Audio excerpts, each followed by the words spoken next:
नमस्कार दोस्तों, कैसे हैं आप लोग। उम्मीद करता हूं आप लोग बहुत अच्छे होंगे और आपकी तैयारी बहुत अच्छे से चल रही होगी। जैसे कि आपको पता है, सभी जॉब अलर्ट लेकर हम आपके लिए आते हैं और ये आपका सबसे विश्वसनीय चैनल है जहां से आपको सभी जॉब के अपडेट समय से पहले मिलते हैं। और आज उसी बीच में हम जो बात कर रहे हैं दिल्ली पुलिस, ठीक है, कांस्टेबल की पोस्ट के लिए 9,465 पोस्ट पर पहले एक अखबार में विज्ञापन आया था और उसी विज्ञापन को चलते हुए आरटीआई का जवाब आ गया है, क्योंकि कुछ बच्चों के द्वारा आरटीआई डाली गई थी और उसका जो है जवाब आया है कि उसमें क्या वैकेंसी है, कब तक वैकेंसी आएंगी, तो न्यू वैकेंसी कब तक है। आरटीआई का रिप्लाई आपके सामने लिखा हुआ है। यहाँ बात कर रहे हैं कि आरटीआई रिप्लाई पहले बहुत ऐसा मान के चलिए कि 23/1/2024 तक की हम बात कर रहे हैं, 23 जनवरी 2024 की बात कर रहे हैं। जब तक कितने पद खाली थे उसकी बात कर रहे हैं। तो देखिए, पहले तो देख लेते हैं कि सबसे पहले जो है आरटीआई का जवाब में क्या है। ये है वो आरटीआई, देखिए क्या है, ये दिया हुआ है, रिप्लाई इसमें लिखा हुआ है, ठीक है, ये रिप्लाई लिखा हुआ है, देखो, ठीक है। इतनी बात से तुम समझ ही जाओगे कि रिप्लाई लिखा हुआ है आरटीआई का। अब यहाँ पर क्या दिया गया है, age on 23/1/2024 the number of vacancies for constable to ACP age a under, यानी कि कांस्टेबल से लेकर एसीपी तक, ठीक है, असिस्टेंट कमिश्नर ऑफ पुलिस, इसे कहते हैं एसीपी। तो यहाँ तक कि कितनी पोस्ट आपकी बकाया हैं। तो देखिए, अगर बात करें कांस्टेबल की तो 9,465 पद आपके खाली हैं। वहीं पर हेड कांस्टेबल की बात करें तो 1,201 पद खाली हैं। असिस्टेंट सब इंस्पेक्टर की बात करें 1,320 पद खाली हैं। सब इंस्पेक्टर की बात करें 963 पद खाली हैं। इंस्पेक्टर के 20 पद खाली हैं और एसीपी के जो हैं आपके 180 पद खाली हैं। तो यहाँ पर जो पद खाली हैं वो कितने हैं, आपके 9,465 पद अभी खाली हैं, जिस पर वैकेंसी आपकी आनी है। अब ये देखिए कि वैकेंसी कब आएंगी और कितनी आएंगी। अभी फ़िलहाल में पद को देखें तो 9,465 पद हैं। अगर हम विश्वास करें तो यहाँ 9,000 प्लस पद आपको आने चाहिए, 8,800 प्लस पद आने चाहिए। इतने पद खाली हैं। अब ये वैकेंसी कब तक आएंगी, उससे पहले मैं आपको कुछ बताना चाहता हूँ कि आपको तैयारी अभी से करके चलनी है। जैसा आपको देखिए, सिलेबस आपको पता है, सबसे ज़रूरी चीज़ तो ये सिलेबस ही है। अगर आपके नंबर आ गए तो फिर बहुत अच्छी बात है। इसमें आपका देखिए करंट अफेयर जो है, करंट अफेयर का पार्ट जो है और जनरल नॉलेज का पार्ट जो है, ये 50 अंक हैं, 50 क्वेश्चन हैं, ठीक है, 50 ही अंक हैं। वहीं पर रीजनिंग की अगर हम बात करेंगे तो 25 क्वेश्चन हैं, 25 अंक है। मैथ की अगर बात करेंगे तो 15 क्वेश्चन हैं और 15 ही अंक के हैं। और कंप्यूटर की बात करेंगे 10 क्वेश्चन, 10 और 90 मिनट मिलते हैं। ये बहुत बड़ा खेल है इसमें, यानी कि मात्र 90 मिनट आपको इसमें मिलते हैं, यानी कि 1.5 घंटा, 1.5 आवर आपको मिलते हैं। 1.5 घंटा आपको मिलता है इसे करने के लिए। और इसमें फिर भी देखा जाए तो 1/4 निगेटिव है। निगेटिव की बात करें तो 1/4 आपको निगेटिव माइनस मार्किंग है, निगेटिव कह सकते हैं। तो ये है आपका इसका खेल। वैकेंसी काफ़ी है, ठीक है। और इसमें देखना चाहते हैं तो देखिए, एक इसमें और काम है कि एज कितनी मांगी जाती है। पहली बात है, एज कितनी मांगी जाती है। क्या आप उस एज के दायरे में आते हैं, तो 18 से 25 एज मांगी जाती है, ठीक है। पुरानी भर्ती थी, इस वजह से वहाँ से उठाया था। 18 से 25 मांगी जाती है। SC ST वालों को 5 वर्ष की छूट मिलती है, OBC वालों को 3 वर्ष की छूट मिलती है। और किसी को 5 वर्ष, जो आपका नेशनल लेवल का स्टेट, मतलब वो स्टेट एट या नेशनल लेवल का अगर कोई भी स्पोर्ट में हो तो ठीक है। वहीं पर स्पोर्ट्स जो आपके हैं स्पोर्ट्स पर्सन जो होते हैं उनके लिए 10 साल का भी है, जो SC ST में है, ठीक है। जो दिल्ली पुलिस में department candidate of Delhi police में उन्हें 40 वर्ष तक की आयु मांगी गई है, 40 वर्ष तक की। यहाँ पर OBC कैंडिडेट है 43 वर्ष तक की एज है, 45 वर्ष तक की एज है। और अगर दिल्ली पुलिस से रिलेटिव कोई है तो उसकी 29 साल एज है। इस तरीके से कुछ यहाँ पर है। इसके आगे अगर हम बात करें तो यहाँ एक खेल और है एग्ज़ाम में। अगर आपने NCC की है तो उसमें फ़ायदा मिलेगा आपको। जैसा अगर आपने A सर्टिफिकेट किया है NCC का, तो आपको 100 प्रश्न का 2% अंक मिलेंगे, यानी कि 2 अंक आपको मिलेंगे एक्स्ट्रा, ठीक है। फिर अगर B कर रखा है आपने तो आपको 3 अंक मिलेंगे, और आपने C कर रखा है तो आपको 5 अंक मिलेंगे, सभी से ज़्यादा आपके एग्ज़ाम में ये ज़्यादा मिल जाएंगे, जुड़ जाएंगे। मान लीजिए आपने एग्ज़ाम में 60 क्वेश्चन किए, आपके 60 अंक आए, ठीक है। और आपने फिर भी आपके पास B सर्टिफिकेट है तो 3 वो जुड़ जाएंगे और फिर आपके कितने हो जाएंगे, 63 हो जाएंगे, ठीक है भैया। तो ये इसमें फ़ायदा है NCC में।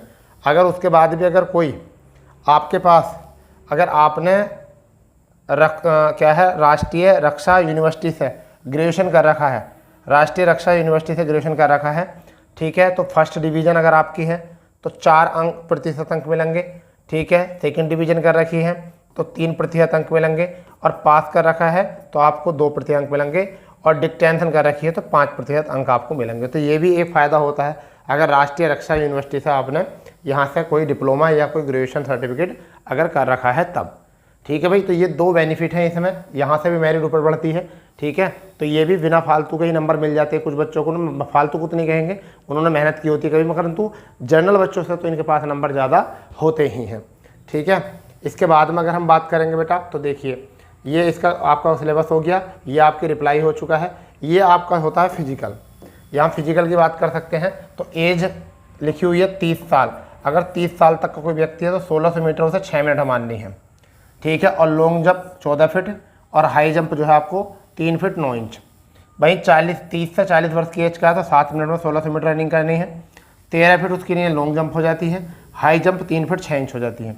40 वर्ष तक उसकी आयु है तो 8 मिनट में उसकी रनिंग हो जाती है, ठीक है। 12 फीट उसकी लॉन्ग जंप हो जाती है, 3 फुट 3 इंच हो जाती है उसकी हाई जंप। ये है मेल के लिए, ठीक है। इसी में फीमेल के लिए देख लीजिए, फीमेल के लिए देख लीजिए 30 साल तक है तो 8 मिनट में, 40 साल तक है तो 9 मिनट में, 40 साल के अबव है यानी कि इसके तो कितना है आपके 10 मिनट।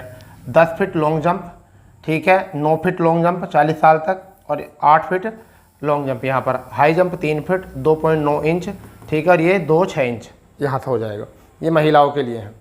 अगर हम इसमें और आगे जाते हैं, अगर हम इसमें और चीज़ देखते हैं तो हो चुका आपका यहाँ से वैकेंसी देखते हैं। अब सीधे बात आते हैं कि ये वैकेंसी कब तक आएंगी। अभी वैकेंसी आएंगी कब तक, ये वैकेंसी आएंगी कब तक ये भी हमें पता होना चाहिए। तो देखिए 9000 प्लस वैकेंसी है, 9000 प्लस वैकेंसी है। अब वैकेंसी की संभावित डेट जो है, संभावित तिथि क्या हो सकती है, किस माह में ये आ सकती हैं, तो रिप्लाई में इस चीज़ का तो डेट दिया नहीं है, बस सीटें खाली बता दी हैं। तो ये आप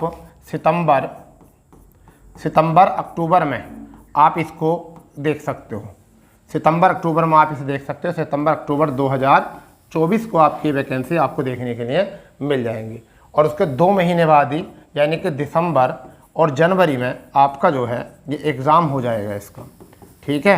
अब तुम्हें पता है बहुत जल्दी एग्ज़ाम होता है, और उसके बाद में ये आपको मार्च अप्रैल तक, ये है अप्रैल तक इस बार भर्ती जो है ये कंप्लीट हो जाएगी, यानी कि फाइनल हो जाएगी। ये बात याद रखनी है।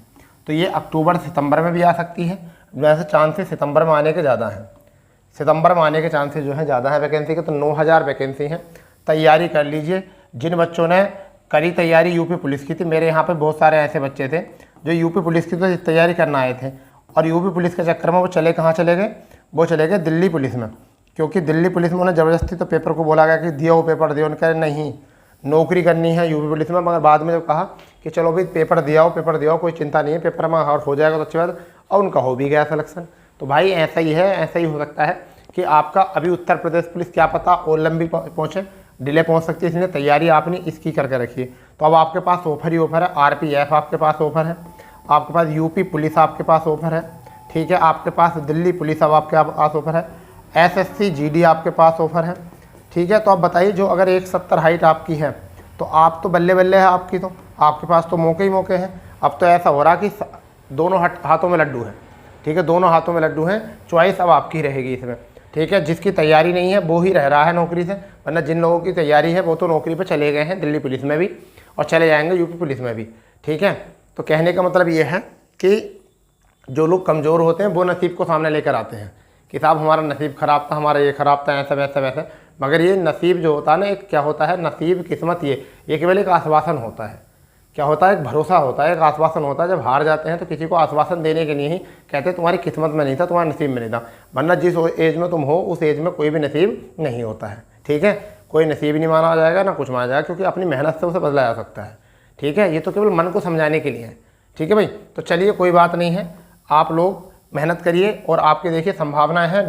पोस्ट का पता चल चुका कितनी पोस्ट है, कब तक आएगी ये अभी क्लियर है नहीं, संभावित डेट बता रहे हैं आपको। जैसे ही कोई नोटिफिकेशन मिलेगा हम आपको जरूर बता कराएंगे, परंतु आप इस चीज़ के लिए जो चैनल को सब्सक्राइब करके रखें, बेल आइकन ऑन करके रखें, क्योंकि जब भी अपडेट आएगा हम आपको बहुत पहला अपडेट देने वाले हैं, ठीक है बच्चा। तो चलिए मिलते हैं ऐसे ही खास अपडेट के साथ, जब तक के लिए जय हिंद, जय भारत, वंदे मातरम।